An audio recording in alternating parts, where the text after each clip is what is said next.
So again, before we begin, I just want to flag that the session will be recorded and posted later on our Facebook page. Hi, everyone, and welcome to the 2022 International Student Mooting Competition Information Session.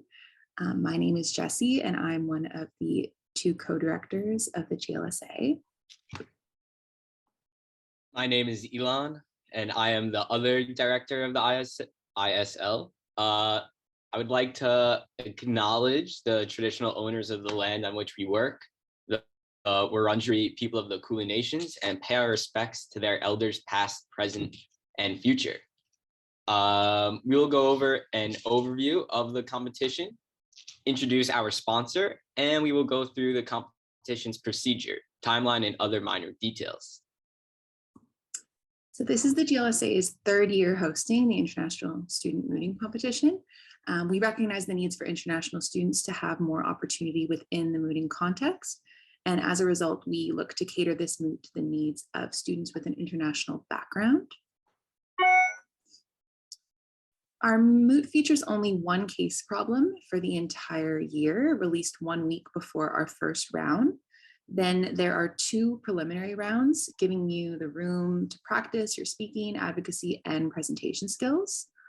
All of the rounds in the first semester will be held online to cater to any students who may be studying from overseas. And all teams require at least one international student in order to participate.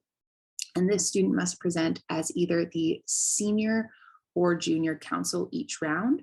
So for example, they may choose to be senior counsel in round 1, and then they can switch to junior counsel in round 2. That's completely up to you and your team, whatever you feel most comfortable with.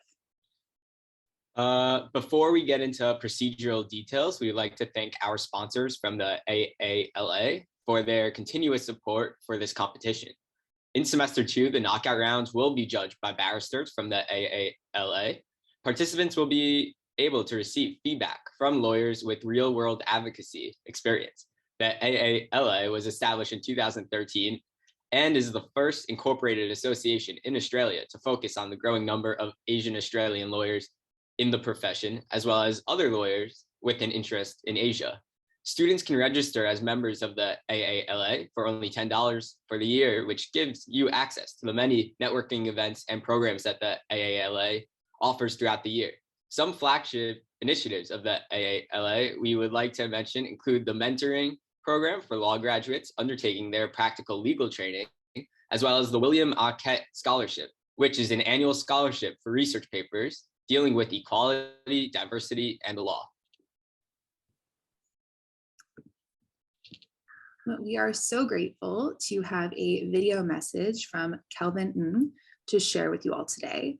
Kelvin is the current president of the Victorian branch of the AALA and an associate in the litigation team at North and Rose Fulbright. He is also a joint winner of the William Arquette Scholarship. He has previously chaired the Victorian Student Liaison Subcommittee and convened the National Outreach Subcommittee.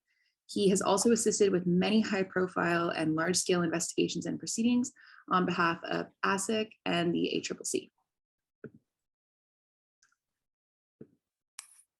Hi everyone, my name is Kelvin Ng, and I'm the president of the Victorian branch of the Asian Australian Lawyers Association. The Asian Australian Lawyers Association seeks to promote cultural diversity in the law, and we firmly believe this starts with you, law students. And that's why we are proud to support the Global Law Students Association International Student Mooting Competition. Now, mooting is something of an unusual beast, an experience unique to law school, almost a rite of passage. The first time I tried my hand at mooting was in my final year of law school, but I certainly don't regret it for a minute. Now, it was a very daunting experience, and doubly so coming from an Asian cultural background, where being outspoken is not necessarily encouraged. And this would be even more so in the face of linguistic barriers. For that reason, I commend each and every one of you for putting your hands up to take part in this competition. But we also see this as being why this competition is so important, in that it provides a safe space in which you can hone your advocacy and public speaking skills. and put the knowledge that you've acquired from your studies into practice.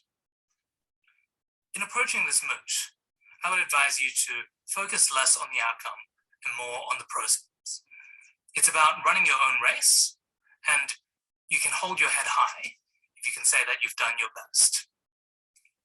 Now, this moot will challenge you. It will be nerve-wracking, and it will take you out of your comfort zone.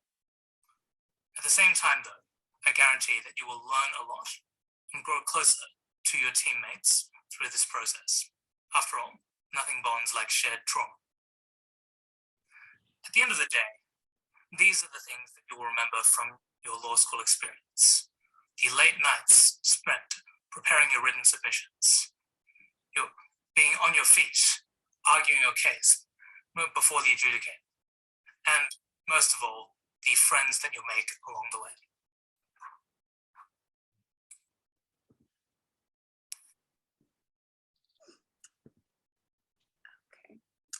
So as far as how the competition will work, our mooting competition requires written submissions, and as we have only one case problem, teams will be required to draft submissions for both the appellant and respondent side, and these both need to be completed before round one of your first moot. They need to be then emailed to isl.glsa@gmail.com so we can pass them along to the judges to evaluate at the absolute latest 24 hours before the first moot.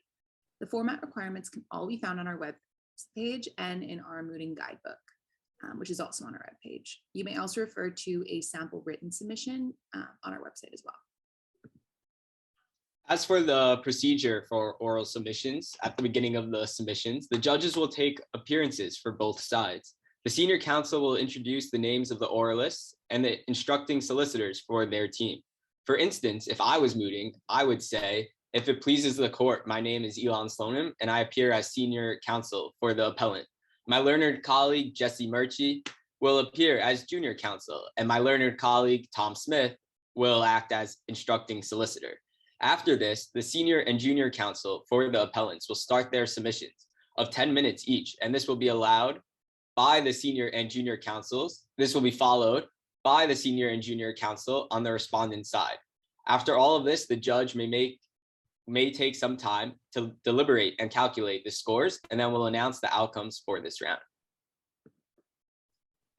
So just to note, we have listed some key dates here on the slide. After the information session today, our sign-up form will be live and remain open until this Friday, March 25th at 5 p.m. And then our problem will be released next week. The preliminary rounds will be held in weeks 6 and 8 of this semester. And the knockout rounds will be held in weeks 1 and 3 of semester 2. A few extra things to note, the dress code is business attire, although it will be online. So it's really as long as whatever we can see on camera is business attire. Teams must consist of 2 to 3 people, and at least one of these students must be an international student. The international student, as I mentioned, must present either the senior or junior counsel in each round, so meaning they can't only be the instructing solicitor. We have 16 available spots for this competition, and our case problem will be based on torts or obligations. Therefore, it'll be suitable for all year levels. This also presents a unique opportunity to compete against students from all year levels. You can sign up as a team or as an individual, and we'll assign you a team. Both the individual and team sign-up links will be posted on Facebook. And in order to sign up, we do require a few details. So if you're signing up as a team, we'll need your team name, and regardless, we'll need your availability for competition scheduling. The ISL will then allocate you to either the 6:30 or 7:30 p.m. time slot on the Tuesday or Thursday competition day based on the availabilities. So thank you so much to everyone for turning in today. If you have any other questions, as I mentioned, you can refer to our guidebook, which is available on the GLSA webpage. And it's got all the details mentioned today, plus more information on the specifics of both types of submissions. Or you can send either of us a message on Facebook or an email to isl.glsa@gmail.com. Yeah, so overall, this is a really great experience and provides a good opportunity to improve your public speaking and communication skills, which, as you all know, are vital skills to have while you are in law school and as a practicing lawyer. Thanks to everyone, and we hope to see you all soon. Bye-bye.